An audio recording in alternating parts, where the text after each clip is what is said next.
Hey everyone, back again, another video. Little update.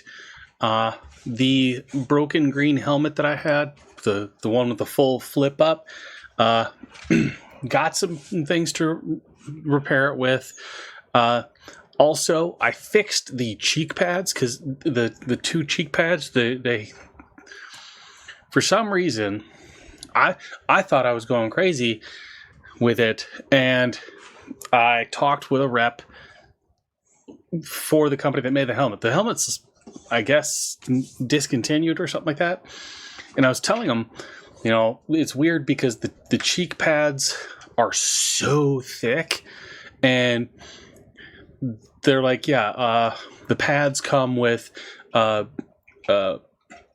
dual layer padding. There's one part of padding, and then there's a circle pad, so it'll circle and then stop. It starts up top and then comes back and then stops. Well, I pulled the pad out, and because they're removable for emergencies and stuff like that, you could just grab them and just rip them out. That way the head can come out in an emergency. Pulled the pads out, and on the inside of the pad there's a little plastic ring. If you turn the ring and push it through, you can pull the padding out through that hole. Pulled the padding out. It's 3.5 layers. Like there's one layer, and then another layer the same thickness, then another layer, and then a half layer of another one.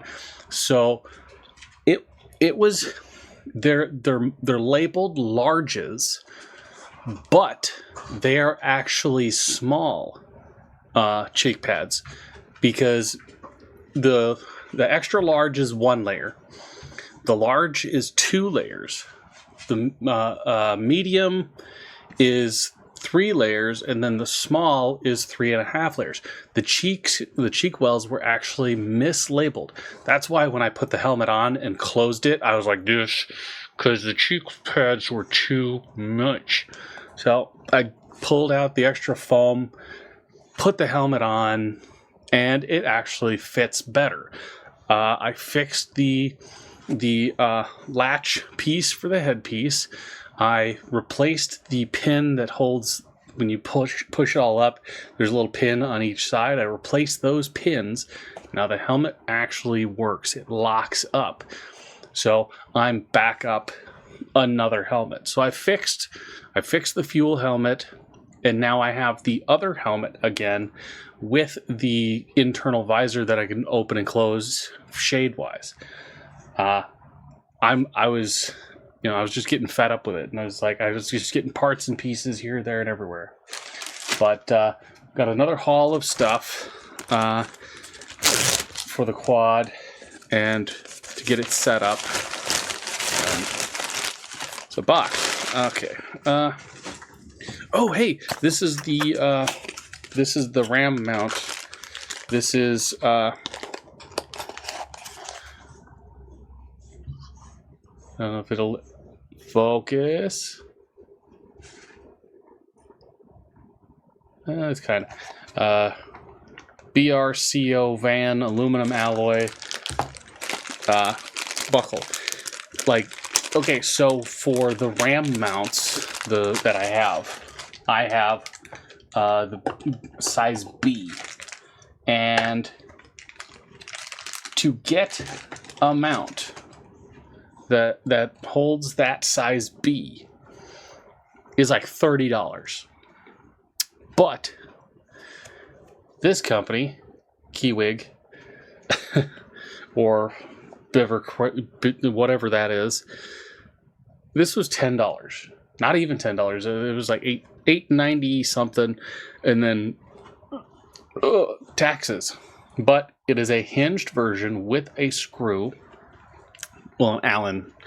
And what I'm going to do is I'm going to swap out this Allen for one of those security Allens, so people can't remove it from the quad. But this is going to go on the handlebars. That way I can mount my RAM mount to the handlebars, like I had it with the other one, like I have it with the truck, like I had it with the Jeep. But I'm going to be able to mount this to the handlebars, and away I go. I don't like riding with the phone in my pocket, mainly because if I need it at a moment's notice and I'm wearing gloves, it's right there. I could be like, hey, and call so-and-so and whatnot. I don't have to worry about digging in my pocket and finding it and whatnot. And that'll help. Granted, this is like a rubberized plastic. It is grippy. And it looks a little bit grippier. It feels a little bit grippier than the actual RAM mounts that I get. Ooh. My new cards. Oh, there it is. Yeah, I got cards for my other business, and I wanted to get cards for this, but I wanted a different style, so I went with square.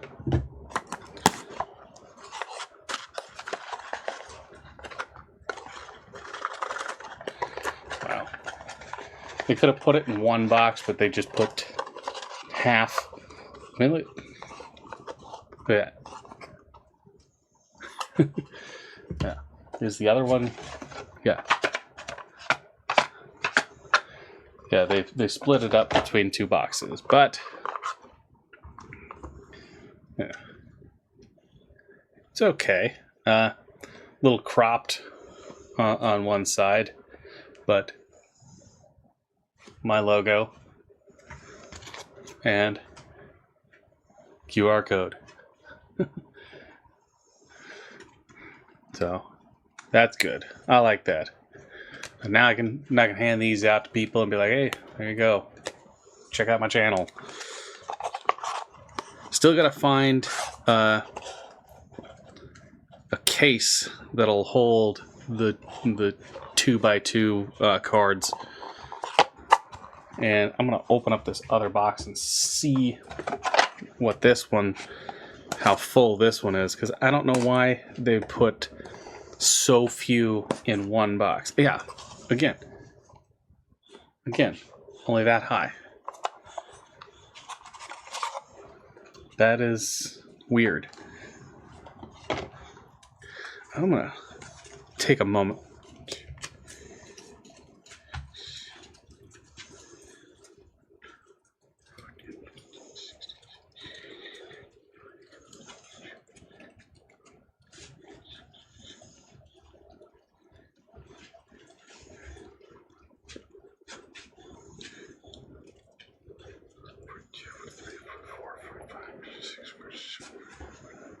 Yeah, 50 in each.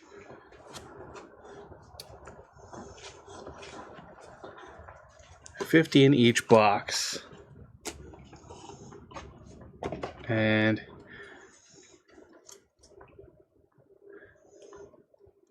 yeah, I ordered 250 cards and I got 100. So I'm gonna have to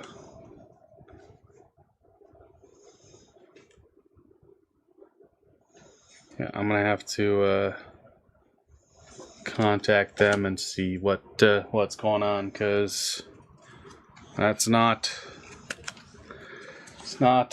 the complete order. Okay, but I mean, yeah, seriously, 100 cards. So this is, if that's 100, if 100 and say 150 could fit in this box, then there should have been, a larger box. But we'll get it straightened out. But yeah, new cards. I'm happy with them. They look beautiful. Just not as many as I ordered. So there's that. And then this guy.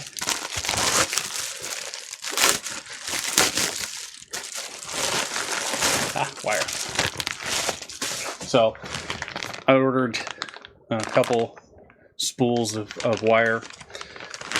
That way, when I wire up the blinkers and the reverse lights, I can just, lay out the wires. I've got the plastic wire loom. I'm going to run that. I'm going to run one line down one side, and then just at the end fork out to the other side. So it'll be down one side, over to the light, down it, and all the way over to the other light, just front and back. And then for the reverse lights, I've got pigtails coming. They are 2-wire pigtails, complete set. So it's going to be 10 of them. I'm going to do a pigtail on each light, so I don't have to solder anything. And if something were to happen, I can just unclip the light, put in a new light, rather than cut a line, solder, heat shrink, and all that stuff. I can just unclip it right there and be done with it. There's a few things are coming, but pretty much everything's coming tomorrow. Let's see. Oh, wait. Hey, how many things we got going on there? Oh, hey, get back here, you butthead. Yeah. Looking up folding stocks and stuff. Let's see. Yeah.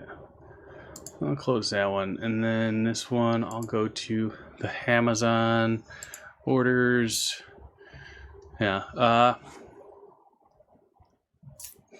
Got an ATV cover coming. There's the reverse lights. There's my pigtails, and I've got a ATV flag. There is the new switch that I ordered this one because that other one's so huge. It's ridiculous. Absolutely ridiculous. There's the lug nuts that I purchased and the Tusk 3-way wrench. Yeah. I mean, we're talking pretty, $36, $30, $25, $20, $35, $40, 61. Then my pants and stuff. But yeah. That's gonna bug me not getting the right amount of cards, but neither here nor there. Yeah, it's gonna get this mounted today, and I might put that phone mount on there and just leave it on there for now. But tomorrow, when all this other stuff shows up, I'm gonna do what I can to get things set. I'm probably going to run that entire blinker kit and then just leave the switch out, just kind of like draped on the side. That way I can get it tested and running. And then when this switch comes in, I'll just pull the wires off, hook this switch up, test it out, and then drill the hole. Because this toggle is a screw top. You take this little rubber piece off, and you unscrew the little nut. You push this up through a hole, and then you screw the screw nut through with the little faceplate of on, off. And then you put the rubber back over the top. So it covers it, see, like that. And that's how it'll look.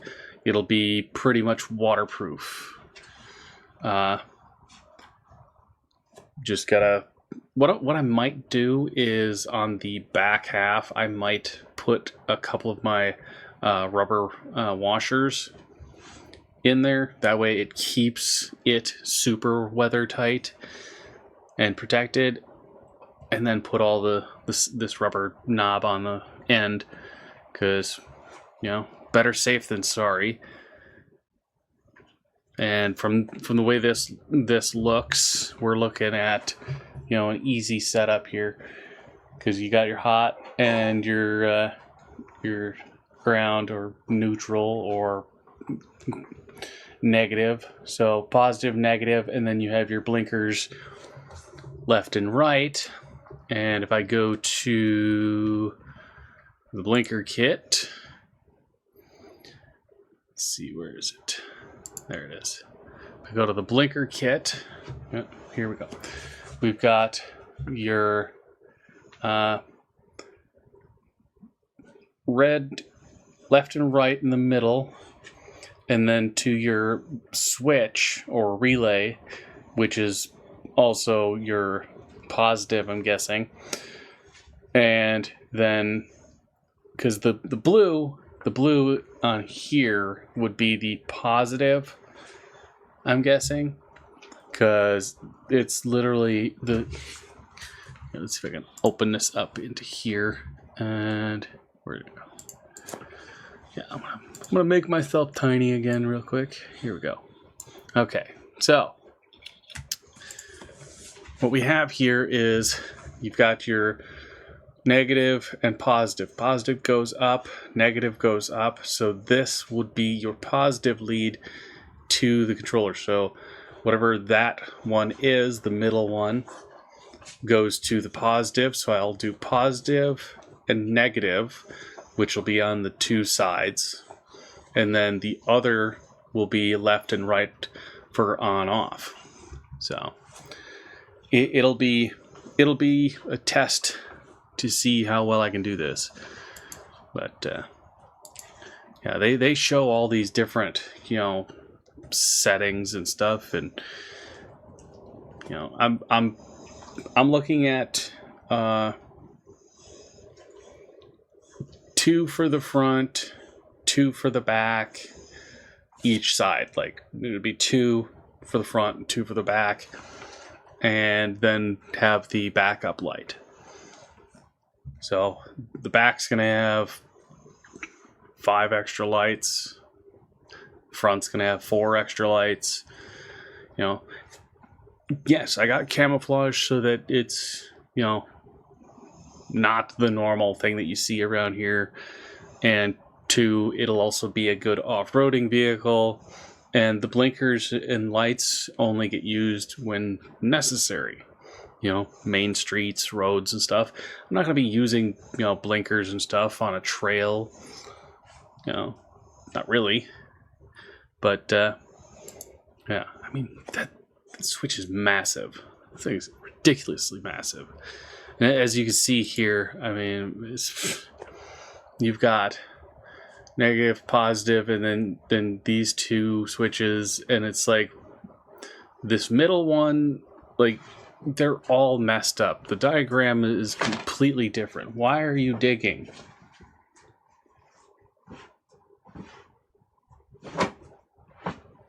What a brat. But you know, it'll just be a project. I'm gonna get this done as best as I can. I'm probably gonna put a little